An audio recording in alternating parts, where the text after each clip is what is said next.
Amados hermanos de Iglesia Eres de la Fe, nos encontramos en este último domingo de mes para poder dar continuidad a nuestro estudio, ahora en la epístola a los Filipenses, a sabiendas de que Pablo tiene un mensaje importante para cada uno de nosotros.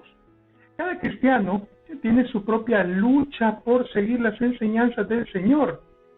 Sin embargo, un cristiano que ora es un cristiano fuerte, por lo que le invito a que tengamos un momento de oración deteniendo el video para que podamos hablar con nuestro Señor, pidiéndole sabiduría, pidiéndole dirección, pero sobre todo pidiéndole entendimiento para poder comprender cuál es el mensaje que tiene en su palabra para cada uno de nosotros y que sin duda va a dejarnos muchísimo para nuestra vida.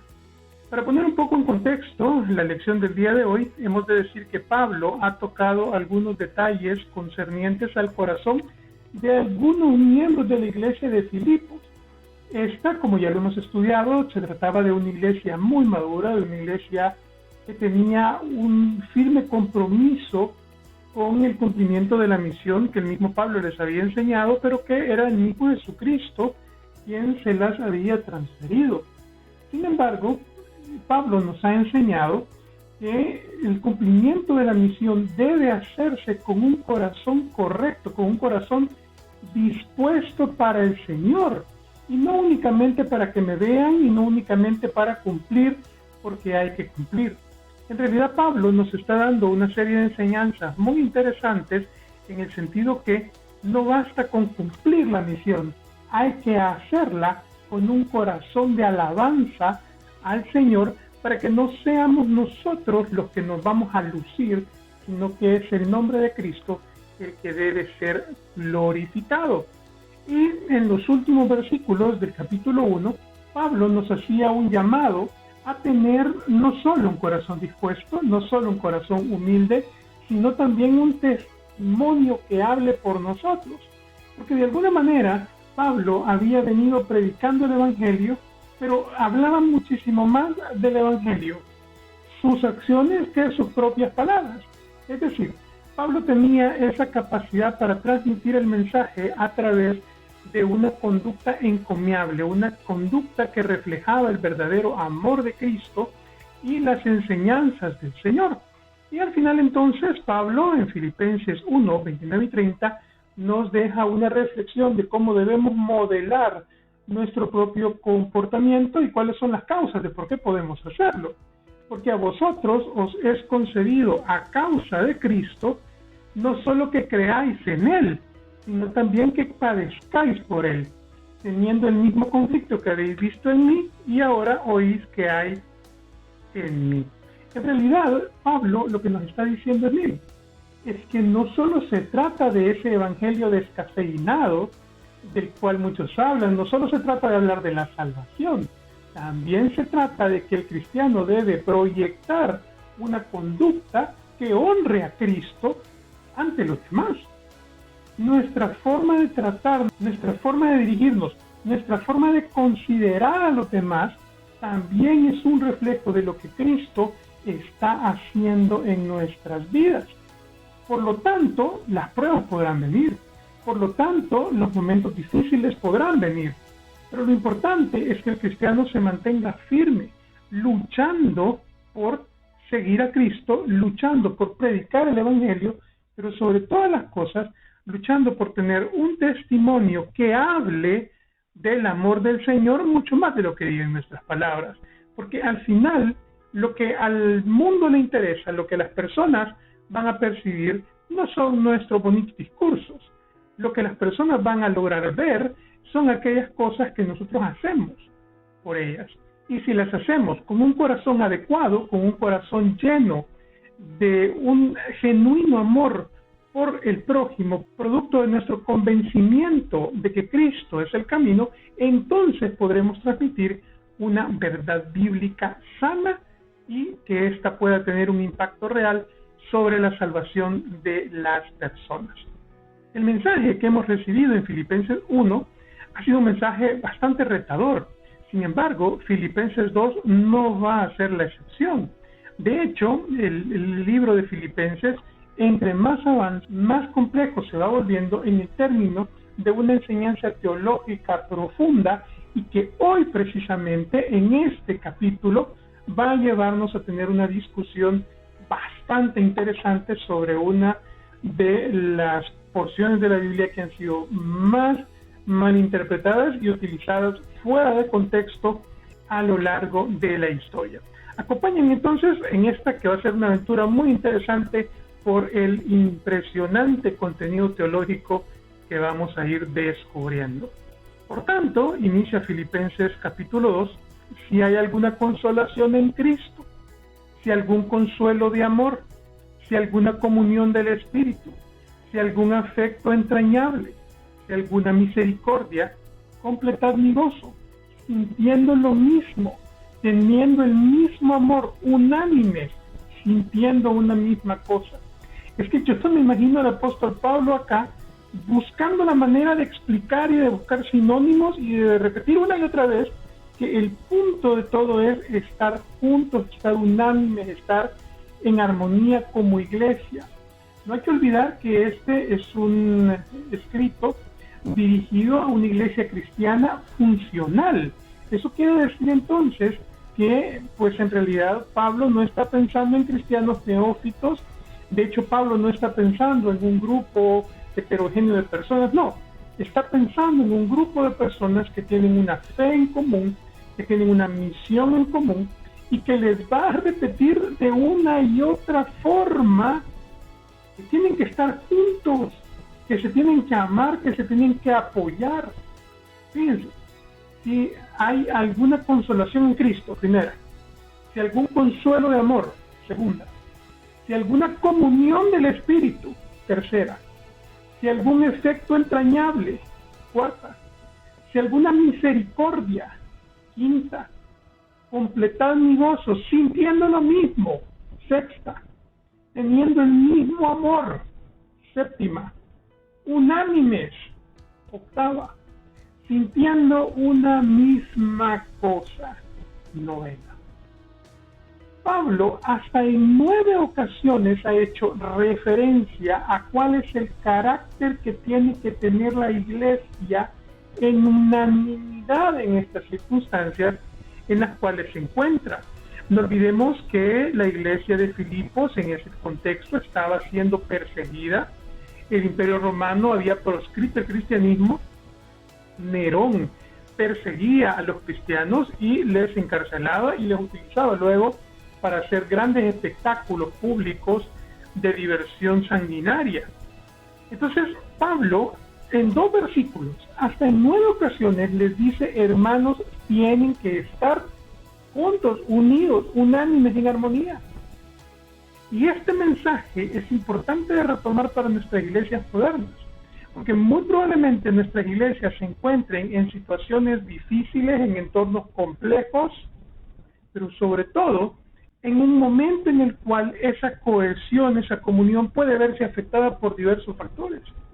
¿Y cuántas veces hemos visto a iglesias cristianas con tremendo potencial, con tremenda capacidad evangelística, con muy buenos recursos, con muy buena proyección, desestructurarse por dentro, que no lograron comprender que el mensaje de Pablo era para iglesias que tenían problemas comunes y corrientes, pero que podían superarlos siempre y cuando tuviesen unidad en Cristo?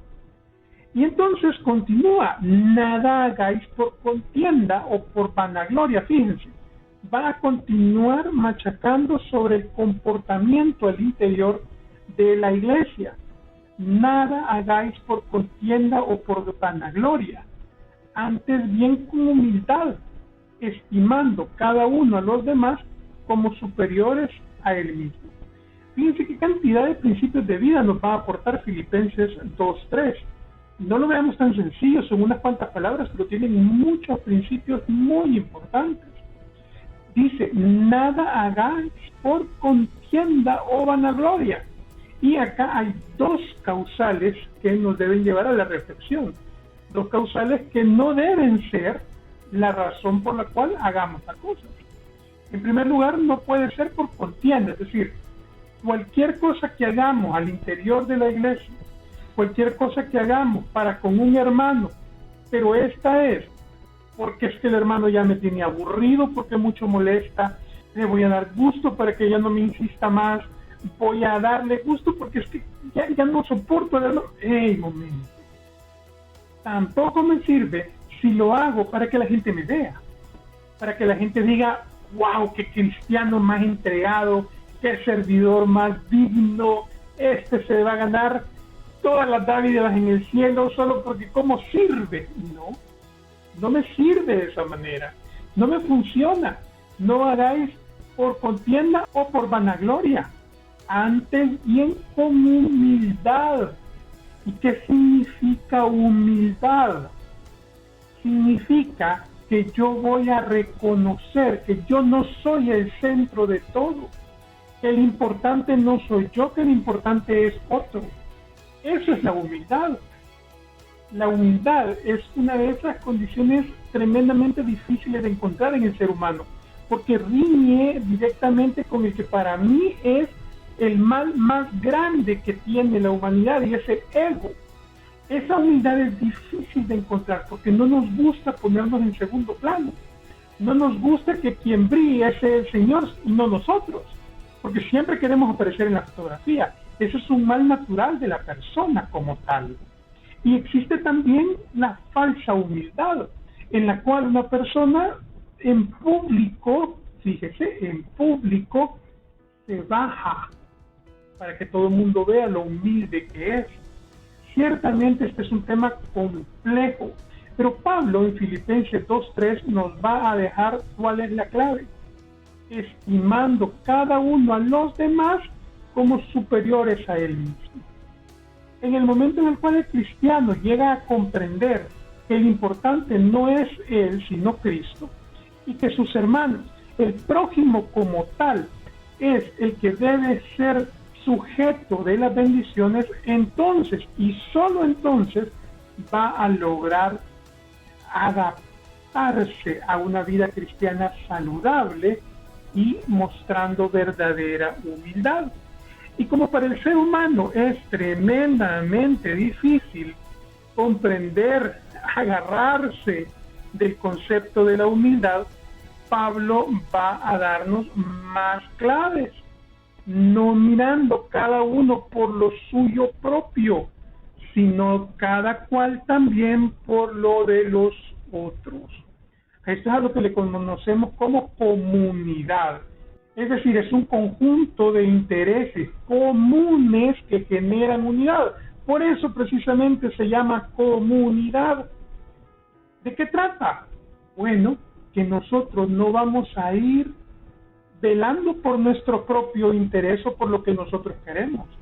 Vamos a ir velando por el interés de nuestros hermanos, por aquello que le hace bien a otros, por aquello que edifica a otros.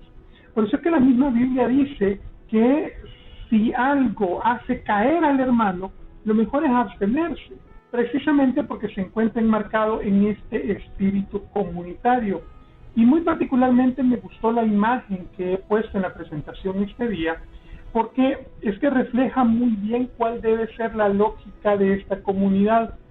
Todos tomados de las manos, todos apoyándonos, todos formando un círculo sólido de hermandad en torno al sacrificio de Cristo y la obra salvífica que ha realizado en nosotros.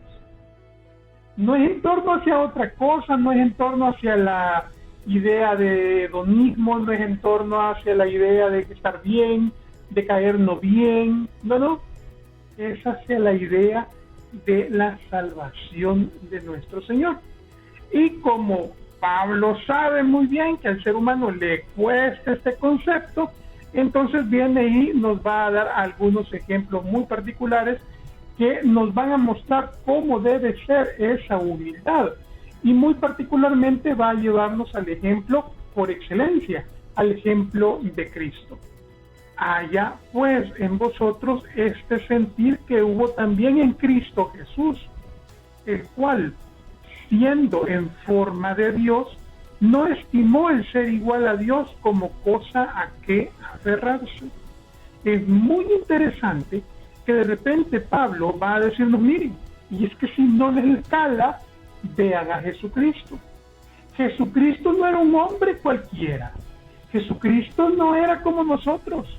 Jesucristo era el Hijo de Dios, que estuvo el día de la creación. Sin embargo, pese a su carácter divino, no estimó esto como algo a lo cual él se pudiese haber agarrado. ¿Qué necesidad tenía Jesucristo de venir y salvarnos? Digo, ¿por qué tenía que venir Cristo a morir por Nelson o por María o por Juan? Pues no tenía ninguna necesidad. Él tiene su trono celestial, él tiene el lugar donde está y tiene el control de todo. ¿Y por qué tenía que venir y salvarnos? Por amor, simplemente por amor. ¿Y qué le costaba a Cristo simplemente obligarnos a ser buenos cristianos? Pues no le costaba nada. Pero Cristo no quiere robots. Cristo quiere corazones entregados. Entonces, como a Cristo no le costaba nada, él pudo haber dicho, ¿yo para qué? ¿Yo para qué voy a morir? ¿Para qué voy a sufrir? Yo estoy en mi trono. Pero Cristo no se puso primero, siendo Él el primero verdadero. Cristo no se puso primero, se puso como siervo. Y fíjese cómo lo describe Pablo, sino que se despojó a sí mismo, tomando forma de siervo, hecho semejante a los hombres. Vea cómo Pablo va a ir construyendo la figura de Cristo en torno a esa humildad que debemos imitar. Cristo estaba allá como deidad, como divinidad, y se bajó a lo más despreciable de la creación. Se bajó a vivir entre pecadores, entre publicanos, entre prostitutas, entre ladrones, entre personas comunes y corrientes. Se despojó a sí mismo, es decir, dejó sus privilegios, dejó su comodidad por amor a cada uno de nosotros. Y se puso como en forma de siervo, es decir, vino a servir, vino a hacerse semejante a nosotros. Y estando en la condición de hombre, se humilló a sí mismo, es decir, no solo se convirtió en uno de nosotros, sino que además se humilló más, dejándose morir, dejándose asesinar y de una forma muy cruel, haciéndose obediente hasta la muerte y muerte de cruz. Cada vez, mi hermano, cada vez que se le salga a usted el ego y quiera dejar esa humildad de lado y creerse que usted es el importante, recuerde que el Hijo de Dios, el que estuvo el día de la creación, el que le conoció a usted desde antes que naciera, se humilló a sí mismo, fue obediente hasta la muerte y muerte de cruz. O sea que este versículo deberíamos de andarlo puesto acá todo el tiempo. Humildad, humildad, humildad, humildad. Si Cristo se humilló hasta la cruz, ¿cómo debería ser yo de humilde entonces? Por lo cual, Dios también le exaltó hasta el sumo y le dio un nombre que es, sobre todo, nombre. Por supuesto, es que Dios no iba a dejar de lado este sacrificio de su Hijo por toda la humanidad y le exaltó, pero porque Cristo merecía exaltación. Y a pesar de merecer esa exaltación, se humilló a sí mismo. Para que en el nombre de Jesús se doble toda rodilla de los que están en los cielos y en la tierra y debajo de la tierra, y toda lengua confiese que Jesucristo es el Señor, para gloria de Dios Padre. Es decir, la humillación de sí mismo no es simplemente por hacerla. Existe un motivo del por qué. existe un objetivo que yo debo alcanzar. El que yo sea humilde no es simplemente porque debo serlo. Es porque un cristiano que se humilla a sí mismo es un cristiano que debe tener muy claro que va a lograr grandes cosas. Entre ellas, bueno, que se doble toda rodilla. Fíjense qué bonito. Que se doble toda rodilla. ¿Por qué? Bueno, porque todo lo que está en los cielos, en la tierra y debajo de la tierra, deberá reconocer que Jesucristo es el Señor para gloria de Dios Padre. Quiere decir entonces que cuando en el capítulo anterior Pablo nos decía que la predicación no es simplemente predicar, se refería precisamente a esto. Si yo predico, pero no tengo un corazón humilde, mi predicación no está impactando de manera adecuada. Mi predicación no está logrando que el nombre de Jesús sea conocido en todas partes y que delante de él se doble toda rodilla para gloria de Dios Padre. ¿Quiere usted cumplir verdaderamente con la misión y que toda lengua confiese que Jesús es el Señor? Bueno, que nuestra vida entera sea una vida que refleje humildad. Y aquí viene el versículo bomba, el versículo que va a dejar a muchos haciéndose preguntas. Pero que vamos a tratar de dar una explicación coherente, una explicación bíblica de qué es lo que quiere decir. Por tanto, fíjense, siga la lógica. Viene hablando de ser humilde, viene hablando de un testimonio, viene hablando de la predicación y de que el nombre de Cristo va a ser glorificado producto de una predicación con humildad. Por tanto, en consecuencia, digamos, amados míos, como siempre habéis obedecido, no como en mi presencia solamente, sino mucho más ahora en mi ausencia, es decir, ustedes filipenses que se han portado bien siempre, incluso cuando no estoy yo. Es decir, Pablo les está reconociendo que ellos pues tienen un testimonio bueno, un testimonio de buenos cristianos, inclusive si Pablo no está presente. Porque, amados míos, como siempre se han portado bien, ocupaos de vuestra salvación con temor y temblor. Y aquí viene la pregunta del millón, porque este es uno de los versículos que se ha sacado de contexto más veces de las que yo recuerdo.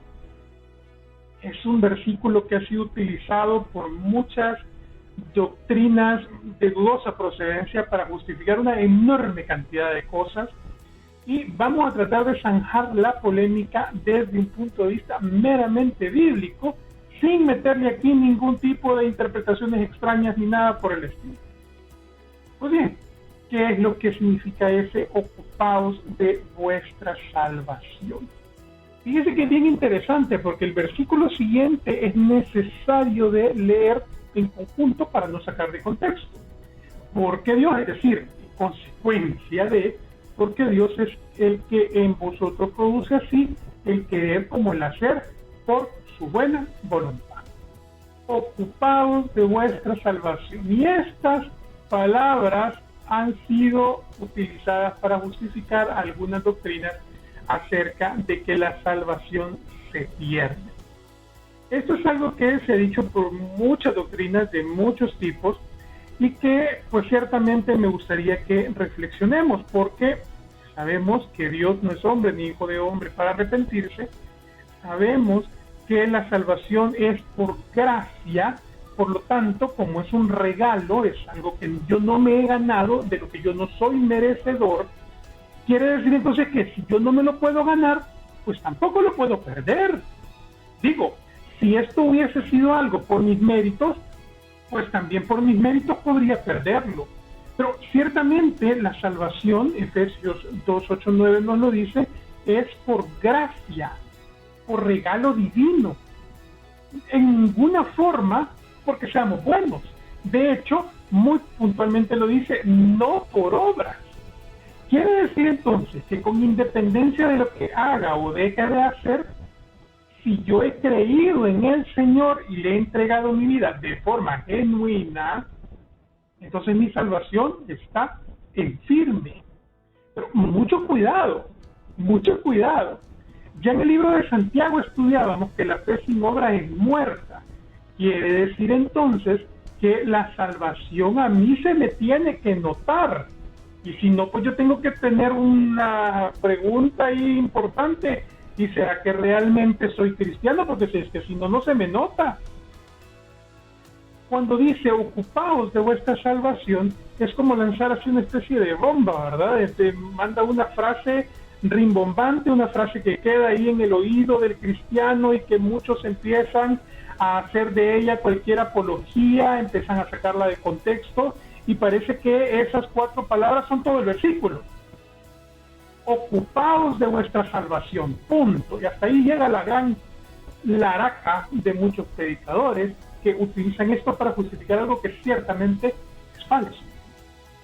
Pero para que podamos entender un versículo, yo siempre digo que un texto fuera de contexto no sirve más que de pretexto. Y lo que se ha hecho con este versículo precisamente es sacarlo de contexto. Es por eso que me gustaría que veamos la fórmula completa, porque el versículo no solo es de 4 palabras. En primer lugar tiene un previo, por tanto.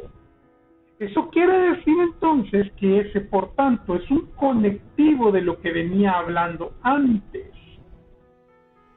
Quiere decir que si es un conectivo, debe ser una relación de causa y efecto.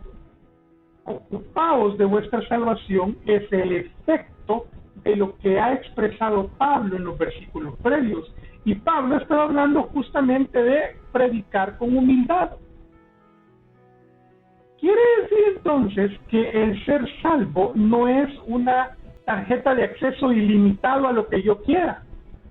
Ser salvo es una responsabilidad de que esa salvación hace que se expresen los dones del Espíritu en virtud de la humildad con la que yo estoy cumpliendo la misión. En ninguna forma está hablando acerca de perder o no perder la salvación. De hecho, el versículo mismo lo redacta de manera posesiva. Vuestra salvación, la salvación es de ustedes. Es decir, ustedes ya son propietarios de ella, ustedes ya son acreedores de ella. Porque si no fuera de ustedes, no diría vuestra. Lo que está diciendo es que se ocupen de darle mantenimiento, se ocupen de sacarle brillo, se ocupen de sacar ese fruto del Espíritu que se les ha dado en esa salvación que ya les pertenece. Nunca deberíamos entonces pensar en la salvación como un privilegio y ya. Hay que pensar en la salvación como algo que nos genera una responsabilidad, porque el versículo completo concluye con temor y temblor. Quiere decir entonces que no se trata simple y llanamente de ser salvo y ya. Es que me conlleva responsabilidades de las cuales me tengo que ocupar. Porque la fe sin obra es muerta, decía Santiago. En ese sentido, si yo tengo esa salvación y yo no me ocupo de ella, es decir, la aviento a un rincón y no me ocupo de ella nunca, quiere decir entonces que es muy probable que yo tenga una fe muerta, una fe que no me sirve. Y eso sería muy preocupante. Pero como la fe que usted ha expresado es genuina, pidiéndole a Cristo que le salve, entonces, mi hermano, con temor y temblor, ocupe esa salvación y póngase a cumplir precisamente la misión. Y sobre toda esta polémica, sobre todo esto que nos han puesto aquí y que nos ha generado hasta confusiones, porque Dios es el que en vosotros produce así el querer como el hacer, por su buena voluntad. Nos hemos centrado mucho en que si tengo la salvación, que si no tengo la salvación, que si es mía, que si es tuya, que si la pierdo, que si la... Nos pusimos otra vez al centro. Volvimos a cometer el error de no ser humildes, porque el centro de todo es Dios. Fíjese, Dios es el que pone en ustedes el ser, el hacer, el no hacer, el qué obra va a poner, Dios lo pone. El centro no es usted, el centro es el Señor. En ese sentido, entonces, queda completamente zanjada la polémica. ¿Y de qué debemos ocuparnos? De cumplir la misión con plena humildad. Que Dios nos bendiga, mis hermanos, que nos ayude a que esta humildad se exprese en obras en favor de nuestros hermanos y sobre todo que lo hagamos con un corazón humilde que agrade a nuestro Señor.